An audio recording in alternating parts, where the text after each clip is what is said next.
It's that time of the year, Valentine's Day. For some, it's a day full of love. The day also gives us a good excuse to indulge ourselves with sweets.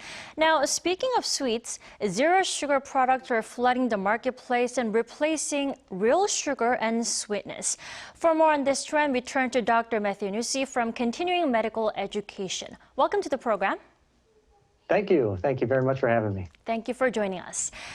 There are a variety of zero sugar products, from soda to even a type of Korean alcohol, soju. Now, are zero sugar products really zero sugar? I mean, how are they sugar-free? Right, yeah. So typically they are sugar-free. If they're labeled as zero sugar, they will be sugar-free, or up to about half a gram of sugar per serving. That's typically the upper limit where you can still label it as zero sugar.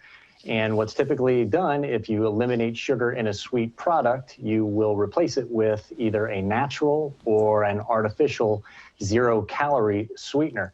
Now, I did look specifically at soju and the zero-calorie version, and they actually did a decent job with this one. It does save you about 20% of the calories versus the regular soju drink. So I have to give credit where credit is due in that particular case. Okay, that makes me feel much better when drinking soju now. Then, in theory, zero sugar products should be less harmful to us because they have no actual sugar in them, right? Then, are they a much better option for us in terms of health and diet? So, in my opinion, that really depends on the person that's using the product. So, in moderation, these artificial sweeteners have been proven to be safe for the general public if the person is a healthy person of normal BMI and normal weight. The issue comes in really when we're talking about people that have weight management problems, are obese, are looking to try to lose weight. Then the evidence really shifts to the artificial sweeteners, meaning things like sucralose and aspartame. Those actually have a lot of evidence that they contribute to weight gain and some of the cardiovascular problems that go along with being overweight. And then you contrast that with some of the zero-calorie natural sweeteners, something like stevia.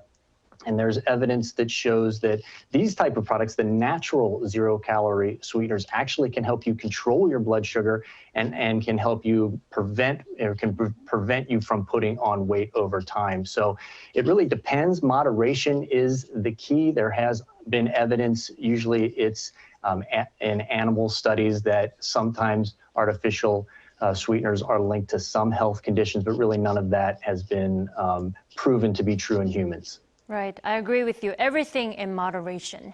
Now, correct. Some say original full sugar products taste much better because obviously the real sugar in them. But why do you think many people are turning to zero sugar food? Is this a good trend? What do you think? So I would first agree with the people that say that regular sugar tastes better than artificial sugar. I don't know who wouldn't say that. The artificials, sometimes they have kind of a chemical aftertaste.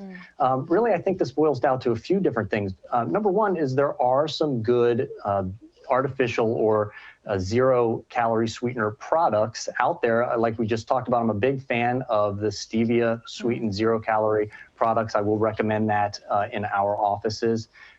So there are some good products out there. Number two is we're becoming, as a world population, more concerned about gaining weight, becoming obese. I mean, this is as the proliferation of low-calorie or high-calorie, low-cost food kind of spreads around the world. Obesity is becoming a problem that we used to think was just a problem like in the Americas. It's becoming a problem around the world. So more people are trying to solve for that problem, and turning to zero-calorie sweeteners is one way to do that. And then number three is these are big corporations with big spending budgets for their marketing, so they can market products that make their product look really, really good. We've got to make sure we understand that being zero sugar does not mean it's low calorie. Those two cannot be conflated. We've got to become informed consumers and look at nutrition labels when they're available and understand what we're putting in our own bodies and see if that suits what we're trying to do dietarily for ourselves individually. Right. For consumers, it doesn't hurt to have a variety of options, but also we have to be wise consumers, right? Correct. Yes, absolutely. Right. Thank you so much for joining us this morning. Thank you.